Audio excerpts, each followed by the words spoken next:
This is News List. What you're about to witness isn't another destroyed vehicle report. This is the emergence of a weapon system that fundamentally breaks the rules of mobile warfare. When speed stops being protection, everything changes. Hit subscribe. Because what hunted HIMARS today will hunt everything tomorrow. This isn't the footage we're accustomed to seeing. Not a static target on a firing position.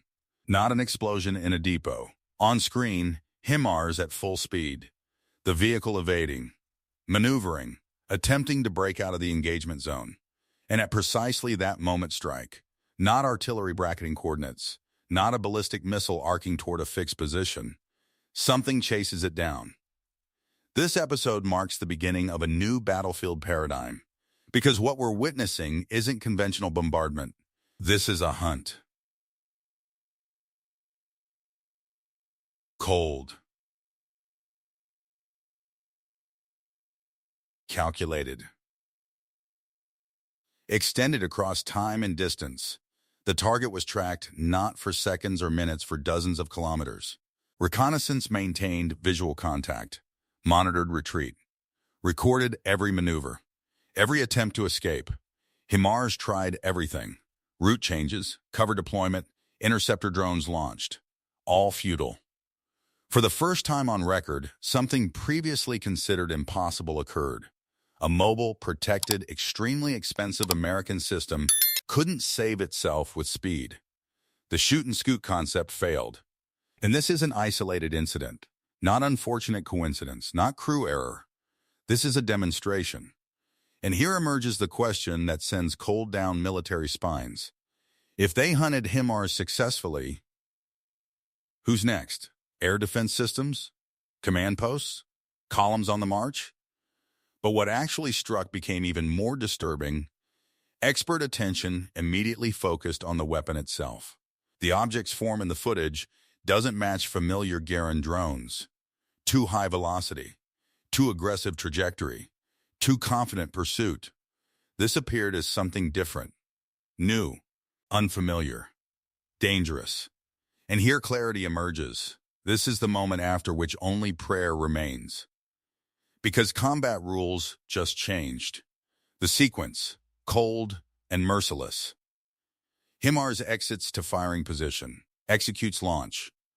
As instructors taught, immediately withdraws. Speed and mobility always considered its primary shield. But this time, the shield failed. Almost immediately, the launcher enters reconnaissance drone field of view. And here begins the main distinction from familiar scenarios.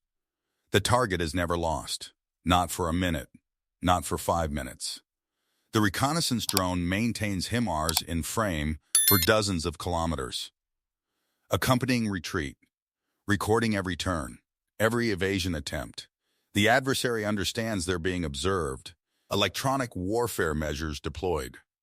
Attempting signal jamming. FPV interceptors launched into the air.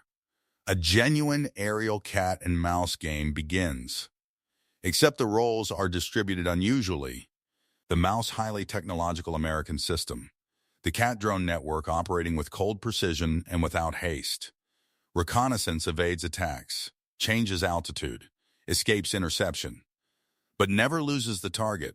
HIMARS accelerates, maneuvers, attempts hiding behind terrain, withdrawing deeper into rear areas.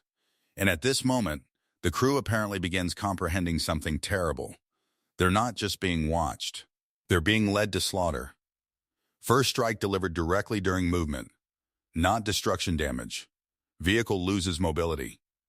Stops. Second stretch agonizingly. Almost immediately follows second strike. Finishing blow. No rush. No errors. This is no longer artillery. Not lucky chance. This is managed, orchestrated hunt where every step was calculated in advance. But then the truly terrifying detail emerged. The hunter was faster than anything they'd seen before. When analysts examined the video frame by frame, anxiety transformed into different feeling. Comprehension. What intercepted HIMARS appeared wrong. Not like familiar Garand, not like slow loitering munition. Completely different geometry. Experts immediately noted the configuration. elongated fuselage, wing with high sweep angle, clean lines characteristic not of drones but of aviation-grade systems, and most importantly, speed. Too high for conventional UAVs. So high that mobile launcher simply couldn't escape. The jet-powered Garand theory lasted briefly. Yes, such modifications are discussed. Yes, they exist. But footage shows something else. Increasing numbers of specialists converge on assessment. This is jet-powered UAV, or hybrid drone cruise missile, an apparatus that can formally be classified as UAV, but essentially represents different weapons class entirely. And here appears the most alarming hypothesis. GROM. Advanced Tactical Missile, originally developed as armament element for 5th-generation Su-57 fighter. Not for frontline, not for hunting trucks, but for high-speed precision strikes. Simply stated, cruise missile disguised as drone. Turbojet engine. Speed approaching 700 km/h and higher. This is why it intercepted HIMARS during movement where everything else fell behind. And if this version proves accurate, the conclusion becomes genuinely chilling. Combat missile being field-tested in actual warfare against live targets. If this assessment is correct, HIMARS wasn't the objective. HIMARS was the test. But to understand why this weapon emerged, we need to examine the gap it fills. By 2023-24, a strange but critical hole formed in Russian strike capabilities. On one end, Lancets. Precise, inexpensive, but limited in range and speed. On the other, Garands. Long range, mass-producible, but comparatively slow and designed primarily for stationary targets. Between them, emptiness. Nothing capable of rapidly and reliably striking moving targets at ranges of dozens to hundreds of kilometers. And precisely in that gap lived HIMARS launchers. After detection, such targets withdrew too quickly. Artillery couldn't reach, couldn't respond fast enough. Classic Garand lost in speed race. New tool required. Fast, relatively inexpensive, mass-producible. Not exclusive multi-million-dollar missile, but means deployable in series without hesitation. Attempts were made. Yastrib jet drone appeared promising. Never entered serial production. But parallel process continued. Adaptation of Iranian solutions, including Shahed 238 platform, for new requirements. Thus emerged jet modifications formerly called Garands, but essentially representing different beast. Important comprehension, not discussing single apparatus, but formation of entire weapons class. Reconnaissance, tracking, strike, finishing blow, all distributed by roles, but unified through speed and connectivity. Mass production plus high velocity equals simple reality, and this is precisely why the designation sounds so harsh. Now pray because survival options decrease continuously. But this represents only half the picture. The second half is more terrifying. The most dangerous element in this development isn't even speed or strike apparatus configuration. The genuine breakthrough occurred when drone warfare ceased being war of individual machines. It became war of networks.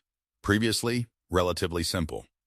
One drone, one operator, jam communication channel, suppressed signal apparatus either falls or goes autonomous. Electronic warfare functioned as kill switch. But now that kill switch connects to nothing. Replacing individual UAVs, networked swarms. Each drone isn't merely flying airframe with warhead. It's communications node, self-organizing living structure where each apparatus simultaneously performs reconnaissance, relay, and data transmission roles. Destroy one traffic instantly reroutes through alternative path. Destroy several network reconfigures again. Communication doesn't collapse even when swarm portion eliminated. More apparatus airborne equals more stable system. Data from lead drones transmits backward through chain across hundreds of kilometers. No dependence on ground towers, cellular networks, or stationary relays. And now, the paradox. Starlink terminals integrate perfectly into this architecture. Western assistance conceived as salvation transforms into element of adversary infrastructure, tracking, blocking, or selectively disabling such terminals, practically impossible. Too numerous, too dispersed, too mobile. And here arrives cold comprehension. This is no longer UAV in conventional sense. This is aerial digital infrastructure suspended over front line, operating by its own logic. And precisely within such network, missiles hide most conveniently. But everything witnessed until now was merely tactical level. The strategic dimension is more profound. If until this moment we discussed speed, networks, and HIMARS traps, now begins genuinely strategic level. Everything observed not merely target strikes, but testing of future battlefield. Logic simple but terrifying. Drone becomes carrier. Missile becomes payload. Every flight, guidance test, speed verification, target reaction assessment, strike accuracy evaluation, pursuit capability validation. HIMARS during movement ideal target. System doesn't merely verify drone can strike target, but how rapidly, accurately, effectively this occurs under real conditions when equipment attempts escape and adversary actively resists. And here connects key component, Su-57. These aircraft, previously considered exclusive and strategic, now operate in conjunction with newest drones and guided missiles. Drones become living testing platforms. Missiles become real combat elements, all connected into unified reconnaissance guidance strike circuit. This combination frightens adversary with force exceeding simple strikes. For Ukrainian segment and observers, this transcends frontline situation, represents precursor of new warfare level, where decision-making speed and technology integration determine outcome. Initial panic and fear, then understanding that old defensive methods fail. Effectively, HIMARS became not target but live testing ground for perfecting fifth-generation systems. And here emerges main question. If even modern U.S. systems cannot escape such combinations, who becomes next victim of this new weapon? Transition to conclusion. We've reached point where isolated episode ceases being merely frontline news. We've arrived at the point where single episode transcends battlefield news and becomes epoch change marker. Russia no longer plays catch-up by old rules. It's changing warfare's fundamental principle. Not massed area bombardment. Not waiting until target assumes position, but hunt, cold-blooded, methodical, calculated on assumption adversary will flee and still won't escape. What happened to HIMARS isn't failure and isn't singular success. This is approach demonstration. Mobile target no longer considered difficult, conversely becomes priority. If equipment moves, maneuvers, hides, means it can be tracked, accompanied, exhausted, and eliminated. Speed no longer saves. Camouflage provides no guarantee. Electronic warfare becomes delay, not defense. Most dangerous element? Development pace. New apparatus. New combinations. New tactics appear faster than adversary can adapt. While countermeasure instructions and methods develop, next system version already operates on battlefield. This is asymmetry impossible to close with equipment quantity or next wonder weapon deliveries. Conclusion absolutely harsh. The era of detected, withdrew, survived, ended.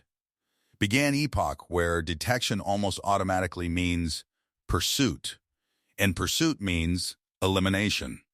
In such reality, only one feeling remains: cold understanding of vulnerability. Now pray.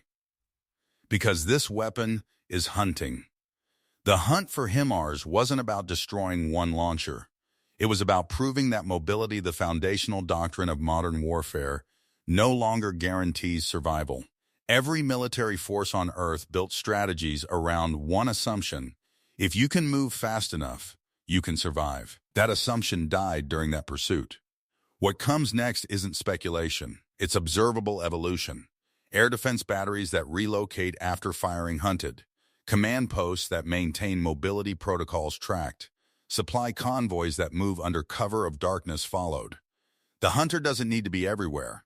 It only needs to be faster than your fastest escape. And now it is. Here's the question that matters. Do you believe hunting mobile targets becomes the primary testing ground for future warfare? Or is there still a countermeasure we're not seeing? Because every military analyst worldwide is asking the same thing right now. If speed doesn't save you anymore, what does? Drop your assessment in the comments. This isn't academic. This is the question defining the next decade of conflict. New subscribers, you're witnessing doctrinal evolution in real time.